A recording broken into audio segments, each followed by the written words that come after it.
ಇವತ್ತು ಸಂಜೆ ನಮ್ಮೂರಲ್ಲಿ ಯಕ್ಷಗಾನ ಇತ್ತು. ಇವತ್ತಿದ್ದು ಕರ್ಣಪರ್ವ ಅಂತಹ ಇದು ಮಹಾಭಾರತದಲ್ಲಿ ಬಹಳ ಭಾವುಕ ಭಾಗ ಅಂತಾನೆ ಹೇಳ್ಬೋದು. ಅದರಲ್ಲಿ ಮಹಾದಾನಿ ಧೈರ್ಯಶಾಲಿ ಯೋಧನಾದ ಕರ್ಣ ಅವರ ಕತೆ ಬರುತ್ತೆ. ನಮ್ಮ ಮಲೆನಾಡಿಗರಿಗೆ ಯಕ್ಷಗಾನ ಅಂದರೆ ಕೇವಲ ನಾಟಕ ಅಲ್ಲ, ಅದು ಒಂದು ಫೀಲಿಂಗ್ ಅಂತಲೇ ಹೇಳ್ಬೋದು. ಮಳೆ ಬಿದ್ದ ಹಸಿರು ವಾತಾವರಣ, ದೇವಾಲಯದ ಜಾತ್ರೆ, ತೆರೆದ ಮೈದಾನ, ರಾತ್ರಿ ಪೂರ್ತಿ ನಡೆಯೋ ಯಕ್ಷಗಾನ ಅಂದರೆ ಅದೇ ನಮ್ಮ ಸಂಸ್ಕೃತಿ.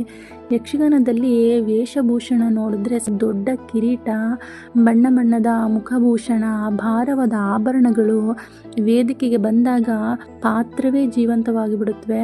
ಈ ಯಕ್ಷಗಾನ ಕರ್ನಾಟಕದ ಪ್ರಾಚೀನ ಜಾನಪದ ರಂಗಕಲೆ. ಸುಮಾರು 500 ವರ್ಷಗಳ ಇತಿಹಾಸ ಇದೆ ಇದಕ್ಕೆ. ಇದು ಮುಖ್ಯವಾಗಿ ಕರ್ನಾಟಕದ ಕರಾವಳಿ ಮತ್ತು ಮಲೆನಾಡು ಭಾಗಗಳಲ್ಲಿ ಹೆಚ್ಚು ಪ್ರಸಿದ್ಧಿಯನ್ನು ಪಡೆದಿದೆ. ಉಡುಪಿ ಅಥವಾ ದಕ್ಷಿಣ ಕನ್ನಡ, ಉತ್ತರ ಕನ್ನಡ, ಶಿವಮೊಗ್ಗ ಜಿಲ್ಲೆಗಳಲ್ಲಿ ರಾತ್ರಿ ಪೂರ್ತಿ ನಡೆಯುವ ಯಕ್ಷಗಾನ ನಮ್ಮ ಸಂಸ್ಕೃತಿಯ ಹೆಮ್ಮೆ. ಯಕ್ಷಗಾನ ಅಂದರೆ ಕೇವಲ ನಾಟಕ ಅಲ್ಲ, ಅದು ಕರಾವಳಿ ಮತ್ತು ಮಲೆನಾಡಿನ ಜೀವಾಳ. ಈ ಯಕ್ಷಗಾನದಲ್ಲಿ ಕಥೆಗಳು ಸಾಮಾನ್ಯವಾಗಿ ರಾಮಾಯಣ, ಮಹಾಭಾರತ, ಭಾಗವತ ಪುರಾಣಗಳು ಇರುತ್ತವೆ.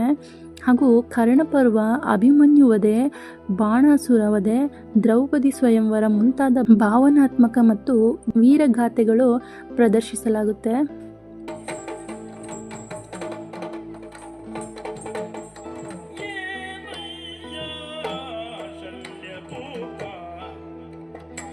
ಹಾಗೆ ಚೆಂಡೆ, ಮದ್ದಲೆ, ಸದ್ದು, ಭಾಗವತರ ಹಾಡು ಎಲ್ಲವೂ ಸೇರಿ ಒಂದೇ ಮಾಯಲೋಕ. ನಾವು ಚಿಕ್ಕವರಿದ್ದಾಗ ಅಪ್ಪನ ಭುಜದ ಮೇಲೆ ಕುಳಿತು ಯಕ್ಷಗಾನ ನೋಡೋದಕ್ಕೆ ಹೋಗ್ತಾ ಇದ್ವಿ.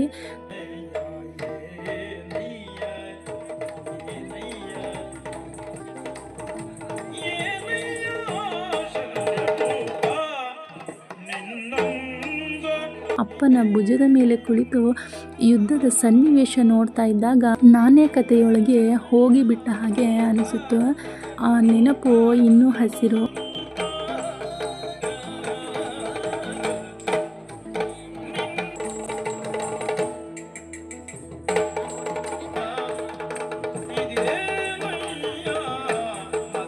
ಮಧ್ಯ ಅಲ್ಲೇ ಊಟ ಮಾಡಿ ಎಲ್ಲರ ಜೊತೆ ಕೂತು ನಗುತ್ತಾ ಕಥೆಯಲ್ಲಿ ತೇಲುತ್ತಾ ಕರ್ಣಪರ್ವ ನೋಡಿದಾಗ ನಿಜವಾಗಿಯೂ ತುಂಬ ಸಂತೋಷ ಆಯಿತು.